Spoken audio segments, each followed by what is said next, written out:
श्री शिवाय नमस्तु भयम। दोस्तों, जैसा कि आप सभी लोग जानते हैं कि 22 अप्रैल 2026 यानी बुधवार को पड़ रही है वैशाख महीने की शुक्ल पक्ष षष्ठी तिथि।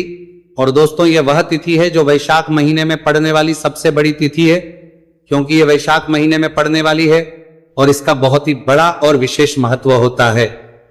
पूज्य गुरु जी ने कहा है कि अगर कभी भी मौका लग जाए और वैशाख महीने की षष्ठी तिथि बुधवार को पड़ जाए तो आप लोगों को सात हरा दूर्वा का उपाय तो अवश्य ही करना चाहिए। इन दोनों का संयोग बहुत ही कम आता है। इसी के साथ में गुरु जी ने अपनी शिव पुराण कथा में बताया है कि इस दिन आपको सात दूर्वा का उपाय तो आपको अवश्य ही करना चाहिए, क्योंकि ऐसा दिन पूरे साल में सिर्फ एक ही बार आता है। और दोस्तों, आप सभी लोग जानते हो कि बुधवार का अगर सबसे बड़ा उपाय है तो वह सात हरा दूर्वा वाला उपाय है। तो दोस्तों, इस बुधवार षष्ठी तिथि के दिन आप लोगों को इस सात हरा दूर्वा वाला उपाय को जरूर करना है। बहुत सारे लोग होंगे जिन लोगों ने इस उपाय को ना किया हो, मतलब पूरा साल निकल गया, उन्होंने किसी भी दिन इस सात हरा दूर्वा वाला उपाय को ना किया हो। पर दोस्तों, आपके पास एक आखिरी मौका बचा हुआ है जो कि 22 अप्रैल के दिन है। तो इस दिन आप लोगों को इस वाले उपाय को जरूर कर लेना। भले ही आपने पूरे महीने भर इस उपाय को ना किया हो, पर अगर आपने इस वैशाख महीने के बुधवार षष्ठी तिथि के दिन अगर इस वाले उपाय को कर लिया तो आपको इस उपाय को करने का वह फल मिलेगा जिसकी आपने कभी कल्पना भी नहीं करी होगी। इसीलिए आप लोग इस वाले उपाय को एक बार जरूर कर लेना है, ताकि आप लोगों के हाथ से यह मौका ना जा सके और आपको इस उपाय को करने का फल मिल सके। दोस्तों, यह उपाय पंडित जी ने अपनी अभी ही शिव महापुराण की कथा में बताया है, जिस उपाय को आज हम आपको बहुत अच्छे से समझाने वाले हैं। इस वीडियो को देखने के बाद इस उपाय को समझने के लिए आपको कोई और वीडियो को देखने की जरूरत नहीं पड़ेगी। तो चलिए दोस्तों, उपाय को शुरू करते हैं। देखिए, ये इस वैशाख महीने के बुधवार षष्ठी तिथि के दिन ये इतना खास होता है, इतना महत्वपूर्ण होता है, देखा गया है। कभी कभी बड़े बड़े पूजा पाठ अनुष्ठान से जो मनोकामना पूर्ण नहीं होते, वो वैशाख महीने के बुधवार षष्ठी तिथि के दिन एक छोटे से उपाय करने से ही आपकी मनोकामना पूर्ण हो जाती है। और बहुत सारे लोगों ने इस उपाय को किया भी है और उनको इस उपाय को करने का फल भी जरूर मिला है। अगर आप लोग भी इस उपाय को करना चाहते हैं तो आप इस उपाय को पहले अच्छे से समझ लेना, सुन लेना, उसके बाद करना।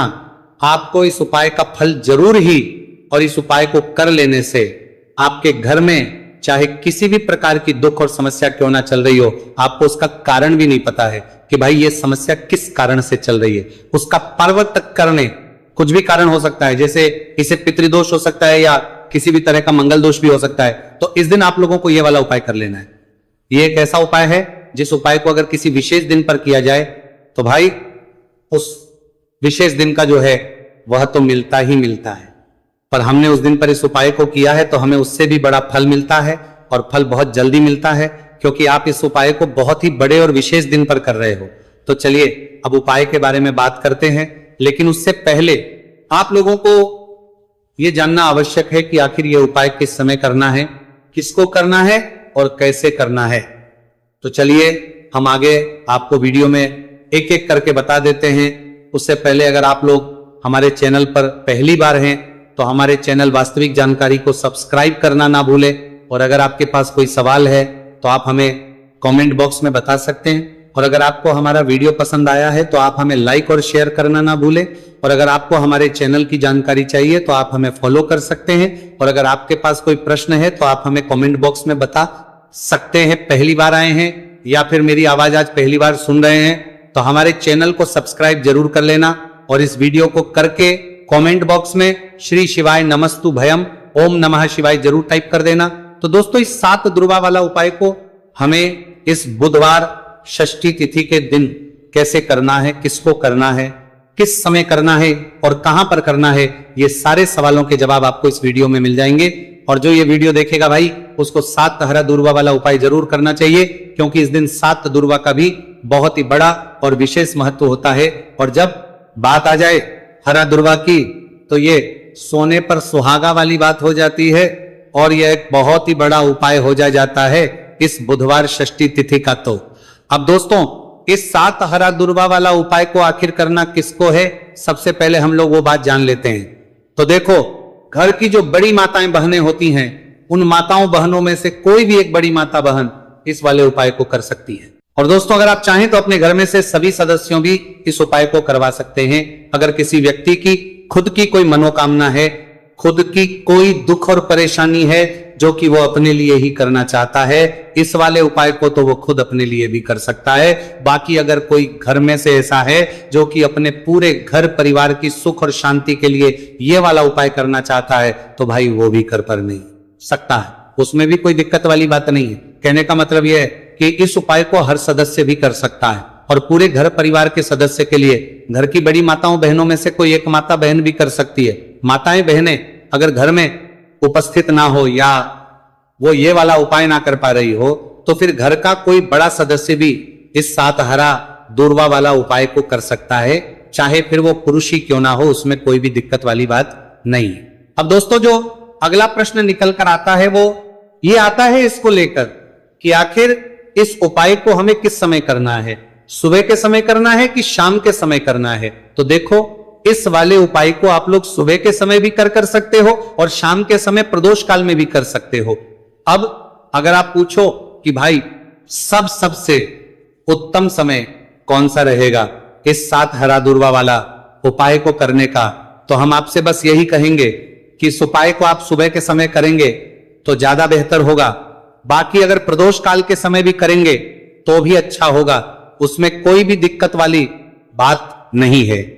तो अब दोस्तों, जो अगली सबसे बड़ी और महत्वपूर्ण बात आती है वो ये आती है कि सुबह अगर हम उपाय को करेंगे तो हमें कितने बजे से लेकर कितने बजे तक के बीच में करना है, और शाम के समय प्रदोष काल में करेंगे तो हमें कितने बजे से लेकर कितने बजे के बीच में करना है। तो देखो, सुबह जितनी जल्दी हो सके आप उपाय को करने की कोशिश करना। बाकी अगर कारणवश लेट भी हो जाओ, थोड़ी देर भी हो जाए, तो 10 या 11 बजे तक भी आप उपाय कर लेना, पर 12 बजे से ज्यादा देरी ना हो। ठीक है, इस बात का ध्यान रखना।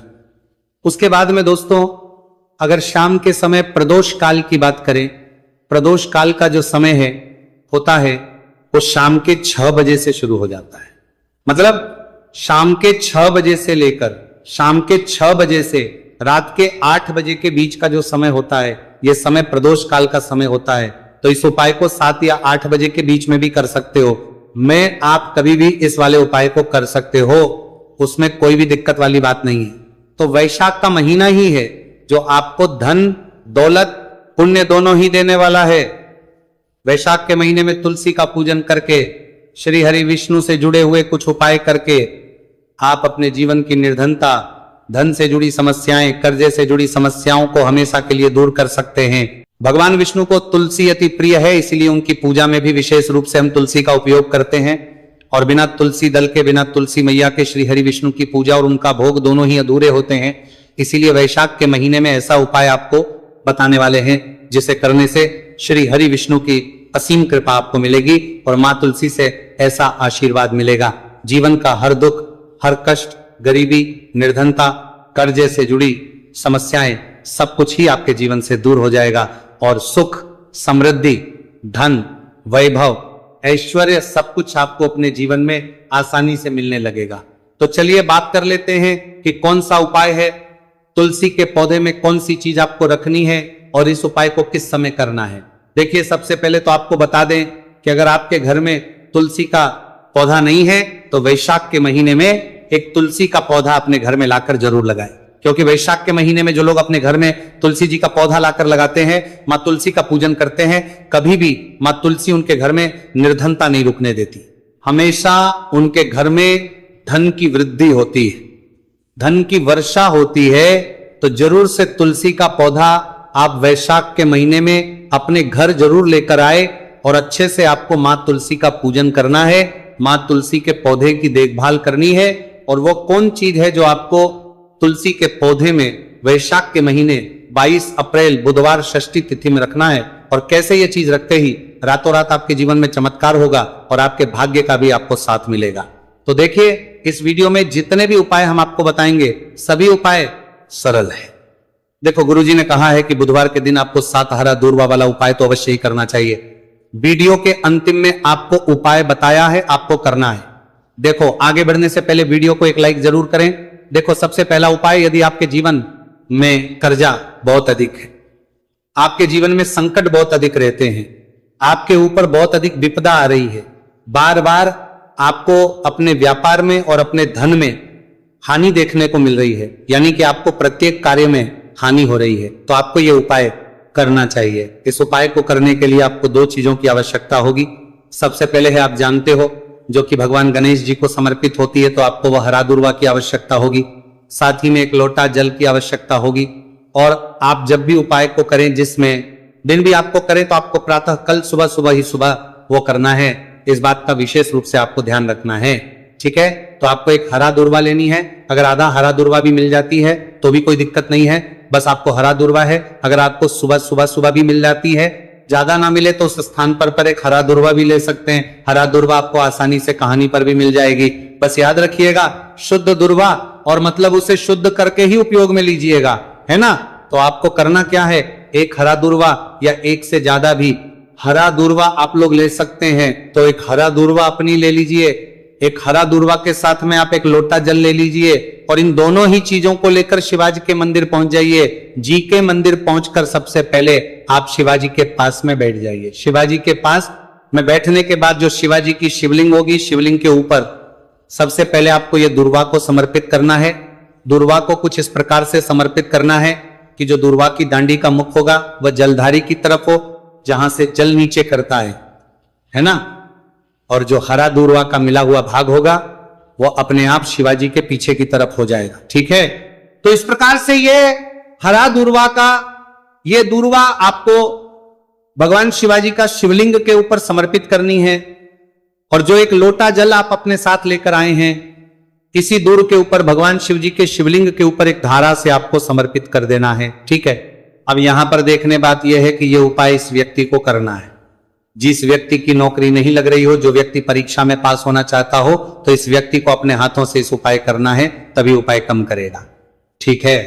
उपाय को करने के बाद आपको 3 महीने उपाय आपको कब तक करना है, जब तक कि आपकी नौकरी ना जाए। जब तक आप इस उपाय को नियम के साथ करो, आपकी नौकरी जरूर लगेगी।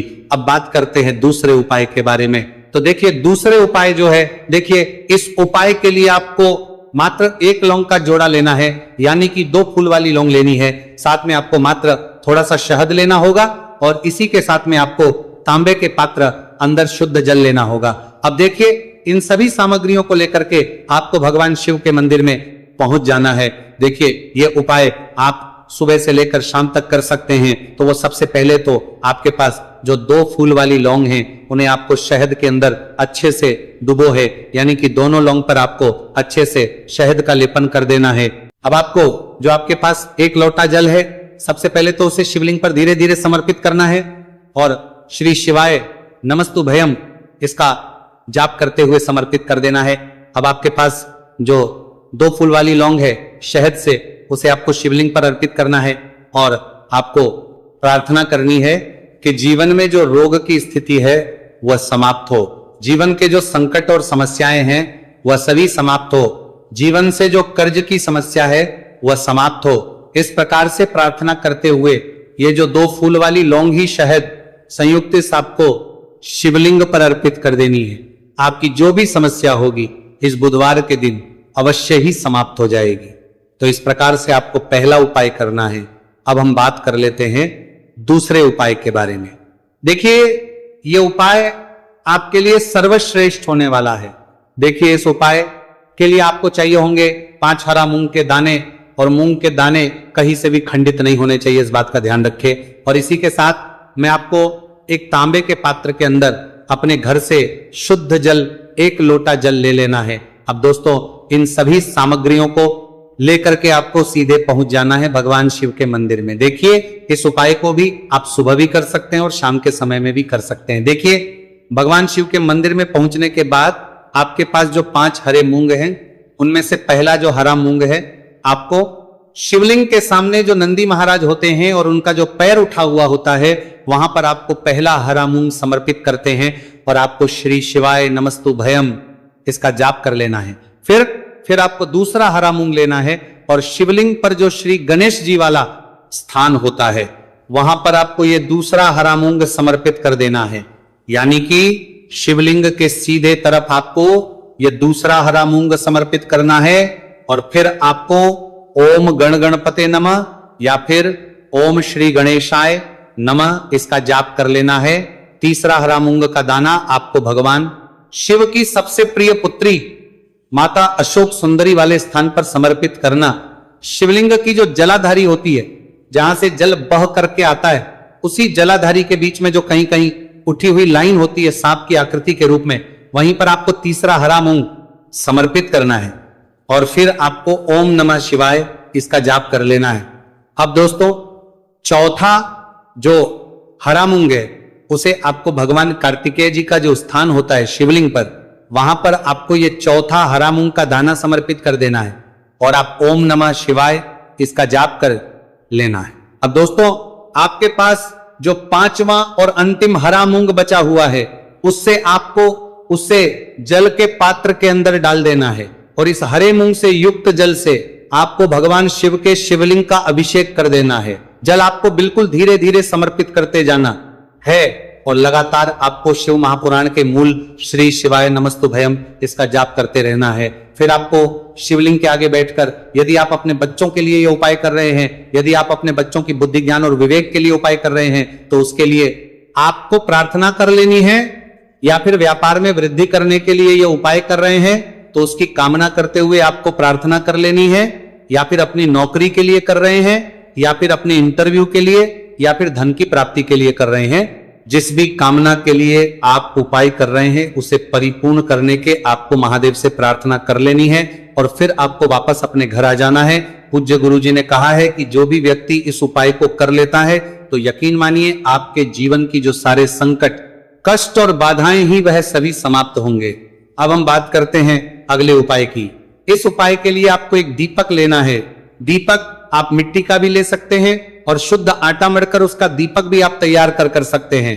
अंदर गोलबाती का प्रयोग करना है और दीपक के अंदर आपको शुद्ध घी का प्रयोग करना है। इसी के साथ में आपको मात्र एक फूल वाली लौंग लेनी होगी। अब ये एक दीपक और एक फूल वाली लौंग लेकर के सीधा आपको पहुंचना होगा बरगद के वृक्ष के। वहां पर देखिए, सबसे पहले तो आपके पास जो एक फूल वाली लौंग है उससे आपको बरगद के वृक्ष की जड़ में समर्पित करना है। देखिए, अगर आपके जीवन में कोई भी बड़ा संकट आने वाला है, कोई बड़ा कष्ट आने वाला, तो वह इस उपाय के माध्यम से दूर होने वाला है। महादेव की विशेष कृपा रहेगी कि जो भी संकट आपके जीवन में आने वाला होगा वो भी दूर हो जाएगा। तो आपको एक लौंग समर्पित करनी है बरगद के वृक्ष की जड़ में और वहीं पर आपको जो है गोलबाती वाला दीपक जो आप लेकर के गए हैं उससे भी वहां पर प्रज्वलित कर देना है, वटकेश्वर महादेव का स्मरण करते हुए। देखिए, जब भी आपको जीवन में इस साल लगने लगे कि आपके जीवन में कुछ भी अच्छा नहीं चल रहा है, तब भी आपको इस प्रकार से आपको यह उपाय करना है। अब हम जान लेते हैं चौथे विशेष उपाय के बारे में। देखें, यदि आपके विवाह में, शादी में कोई भी समस्या आ रही है, यदि आपका जो कर्ज है वह दिन पर दिन बढ़ते ही जा रहा है, तो आपको यह चमत्कारी उपाय करना चाहिए। कोई भी समस्या अगर जीवन में है तो उसे दूर करने के लिए आपको इस समस्या उपाय करना चाहिए। मंगल दोष से जुड़ी हुई समस्या भी है तब आपको यह उपाय करना चाहिए। देखिए, इस उपाय के लिए आपको एक तांबे के पात्र के अंदर अपने घर से शुद्ध जल लेना है और इसी के साथ में आपको एक चुटकी लाल चंदन लेना होगा। अब आपको क्या करना है कि जो लाल चंदन आपने लिया है उसे आपको उससे जल के पात्र के अंदर डाल देना है और यह जल जो है आपको लाल चंदन से युक्त तैयार कर लेना है और यह लाल चंदन से युक्त जल आपको भगवान शिव के मंदिर में लेकर के पहुंचना है